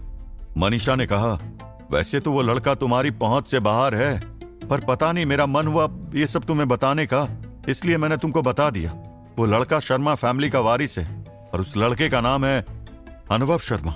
ये नाम सुनकर अथर्व को कुछ बीती बातें याद आ गई। वो अनुभव को अच्छे से जानता था, लेकिन अनुभव उसे बिल्कुल भी नहीं जानता था, और अब कुछ दिन से तो उसे लगातार शर्मा फैमिली की इंफॉर्मेशन मिल रही थी। तभी दूसरी तरफ से आवाज आई, नालायक, अब तुम्हें क्या हुआ? क्या तुम भी इस नाम को सुनकर डर गए हो? क्या तुम्हें कुछ सुनाई नहीं दे रहा है? अथर्व ने तुरंत कहा, मॉम, आप सारी टेंशन छोड़ दीजिए। ये समझिए कि आपने मुझे बताकर उस मुसीबत को पहले ही खुद से दूर कर दिया, और जब उसका सामना मुझसे होगा तो मैं आपको यकीन दिलाता हूं कि उसके साथ मैं वही करूंगा जो उसने सपने में नहीं सोचा होगा। एंड थैंक यू मॉम, मुझे अपना समझकर ये सब बताने के लिए। बस आपको हक से मॉम बुलाने का मन किया तो बोल दिया। अगर आपको बुरा लगा हो तो सॉरी। उसकी ऐसी बातें सुनकर मनीषा की हिम्मत ही नहीं हुई उससे आगे कुछ भी कहने की या उसे उल्टा सीधा बोलने की। वो अपनी जगह पर ही जम गई। दूसरी तरफ से फोन डिस्कनेक्ट हो चुका था। उसके बाद मनीषा ने अपने आप से ही कहा, ये लड़का आखिर है क्या चीज? मैं इसे कितने भी ताने मार लूं लेकिन इसे कोई फर्क ही नहीं पड़ता, और ऊपर से ये मेरे साथ भी ऐसी बातें करता है जैसे कि मैं इससे कितना ज्यादा प्यार करती हूं। तभी वो अपने होश में आई और उसने कहा, अरे मनीषा, तुम्हें इस बारे में कुछ नहीं सोचना है। अगर अनुभव नैना के लिए ठीक नहीं है तो ये अथर्व भी उसके लिए ठीक नहीं है। बस फर्क सिर्फ इतना है कि मेरी बेटी उसके साथ सेफ है। क्या पता नैना खुद ही उसके साथ रहकर परेशान हो जाए और किसी दिन किसी और लड़के से शादी करने का फैसला ले ले। मनीषा ने अथर्व को फोन पर सब कुछ बता दिया था। अथर्व ने अपने आप से ही कहा, अच्छा हुआ जो आज मैं नैना का असिस्टेंट बन गया हूं। आज उसके चेहरे पर कुछ अलग स्माइल थी, जिसका मतलब नैना भी नहीं समझ पा रही थी। नैना ने उसे सिर्फ इतना कहा कि तुम बार बार बैल्कनी की तरफ क्यों जा रहे हो? और आज तुम्हारे फोन पर कुछ ज्यादा ही फोन नहीं आ रहे हैं। आज से पहले तो मैंने तुम्हें कभी फोन पर इतनी बातें करते हुए नहीं देखा। ये सुनकर अथर्व ने कहा, आज से पहले तो ऐसा बहुत कुछ था जो तुमने मिस कर दिया। नैना ने अपनी आंखें उठा ली और उसने कहा, ठीक है, अब मुझे काम करने दो। यहाँ पर इतनी सारी फाइल्स रखी है, इन्हें रीड करते करते ही शाम हो जाएगी। फिर वो फाइल्स उठाकर पढ़ने लगी। नैना इन चीजों में पहले ही एक्सपर्ट थी, तो उसे काम समझने में ज्यादा टाइम नहीं लगा। कुछ फाइल्स पढ़ने के बाद उसे कुछ प्रोजेक्ट्स की डिटेल्ड रिपोर्ट्स भी देखनी थी। यहाँ तक कि उसने कुछ फंड एलोकेशंस भी रिकैलकुलेट किए। किस डिपार्टमेंट को कितना फंड इश्यू किया जाता है और इस फंड का यूज कैसे और कहाँ होता है, इन डिटेल्स पर भी नैना ने फर्स्ट डे ही आंख डाली। अब उसे फील हो रहा था कि उसके सिर पर थोड़ी ज्यादा ही बड़ी रिस्पॉन्सिबिलिटी आ गई थी, क्योंकि अब से सभी प्रोजेक्ट्स और काम की फाइल डिटेल्स उसे ही चेक करनी पड़ेगी। उसके बाद ही वो सब आगे पास होगी। लेकिन नैना को ऐसे मैनेजमेंट के काम करना कुछ ज्यादा ही पसंद था, इसलिए वो अपने काम में ऐसे कोई कि उसे दिन का पता ही नहीं चला। कब लंच टाइम हुआ और कब खत्म हुआ इसका उसे कोई आइडिया नहीं लगा। अपनी वाइफ को ऐसे काम करते हुए देख अथर्व ने कहा कि ये भी बिल्कुल पापा पर गई है, वो भी पूरे दिन ऐसे ही लगे रहते और अब उनकी बहू भी उनकी जैसी ही आ गई है। नैना की चेक की हुई फाइल्स को अथर्व रीचेक कर रहा था। उसकी स्पीड वैसे तो काफी ज्यादा थी, पर वो ये बात नैना को फील नहीं होने देना चाहता था, इसलिए वो ऐसे एक्टिंग कर रहा था जैसे कि उसे कुछ समझ ही नहीं आ रहा हो। लेकिन तभी नैना ने कहा, मेरे सामने ड्रामा करना बंद करो, मुझे पता है कि एक एडवाइजर कितना माइंडफुल होता है और तुम तो ऐसे दिखा रहे हो जैसे तुम्हें कुछ समझ में नहीं आ रहा है। ये सुनकर अथर्व के चेहरे पर मुस्कुराहट आ गई। कुछ फाइल्स देखने के बाद नैना की आंखों के सामने एक बहुत बड़ा स्कैम आया। ये कोई छोटा मोटा स्कैम नहीं था, बल्कि 100 करोड़ से ज्यादा का स्कैम किया गया था। वो बड़े ध्यान से उस फाइल को देख रही थी। अथर्व को समझ आ गया कि कुछ तो गड़बड़ है, जो कि नैना इतने ध्यान से उस फाइल को देख रही है। तभी उनके कैबिन का डोर किसी ने नॉक किया। अथर्व ने देखा कि एक ब्यूटीफुल लड़की हाथ में खाने का पार्सल लिए खड़ी थी। उसने मुस्कुराते हुए कहा, यह हेड मैनेजर के लिए खाना भेजा गया है। एकदम से अथर्व ने पूछा, ये किसने भेजा है? तभी उसने थोड़ा हड़बड़ाते हुए जवाब दिया, ऑफिस में कौन खाना भेज सकता है, मुझे नहीं पता, ये कैफेटेरिया से स्पेशल नैना मैम के लिए आया था, लगता है शायद राजवीर सर ने यह खाना भेजा हो। अथर्व ने कहा, ब्यूटीफुल, तुमने भी अभी तक खाना नहीं खाया होगा, तुम भी हमारे साथ ही लंच कर लो। वो लड़की एकदम से घबराते हुए बोली, नहीं, मुझे अलाउड नहीं है कि मैं मैम के साथ खाना खा सकूं। तभी अथर्व ने कहा, अरे ब्यूटीफुल गर्ल, इस पार्सल में काफी ज्यादा खाना लग रहा है, तुम भी हमें ज्वाइन कर लो, इससे शायद मेरी बोरियत थोड़ी कम हो जाए। नैना का ध्यान भी अथर्व की बातों पर चला गया। उसे समझ नहीं आ रहा था कि एकदम से अथर्व को क्या हुआ। वो मन ही मन बोली, अथर्व इस लड़की को ब्यूटीफुल गर्ल कह रहा है, क्यों? ये इसके साथ फ्लर्ट क्यों कर रहा है और मेरे साथ इसे बोरियत फील हो रही है? अच्छा। उन दोनों को देखकर नैना मन में बोली, एक बार इस लड़की को जाने दो, फिर इसे अभी मजा चखाती हूं। उस लड़की ने कहा, हमें अपने सीनियर्स के साथ खाना नहीं खाना चाहिए और मैं सजेस्ट करती हूं कि तुम भी ऐसा मत करो, इसी में तुम्हारा फायदा है। अथर्व ने कहा, सेक्सी लेडी, फायदे से तुम्हारा क्या मतलब है? मैं कुछ समझा नहीं। उस लड़की ने मुस्कुराते हुए कहा, मेरा मतलब अगर तुम ऐसा करोगे तो सीनियर से तुम्हें डांट पड़ सकती है। इतना कहकर वो वहां से चली गई, पर उसके शब्दों से नैना तो अंदर ही अंदर जल रही थी। उसने अथर्व का ये रूप पहली बार देखा था। वहीं दूसरी तरफ एक आदमी का फोन बार बार बज रहा था। उसने गुस्से में फोन उठाया और कहा, ऐसा भी क्या हुआ जो तुम मुझे बार बार फोन कर रहे हो? तभी दूसरे आदमी ने कहा, स्काउट, आपके आने के बारे में उसे पता चल गया। स्काउट ने जवाब दिया, तुम किसकी बात कर रहे हो? तभी दूसरी तरफ से आवाज आई, बॉस, मैं उसी की बात कर रहा हूं। उसने कहा था कि जब भी आप यहां पर आएंगे वो आपको जान से मार डालेगा। ये सुनकर स्काउट ने कहा, इतने साल हो गए, क्या किसी ने उसका नाम सुना है? मुझे नहीं लगता कि अब उसके पास वो पावर है, इसलिए तुम्हें चिंता करने की जरूरत नहीं है। इतना कहकर स्काउट ने कॉल डिस्कनेक्ट कर दी और गुस्से में बोला, किंग, अगर तुम मुझसे टकराए तो इस बार तुम मरोगे, ना कि मैं।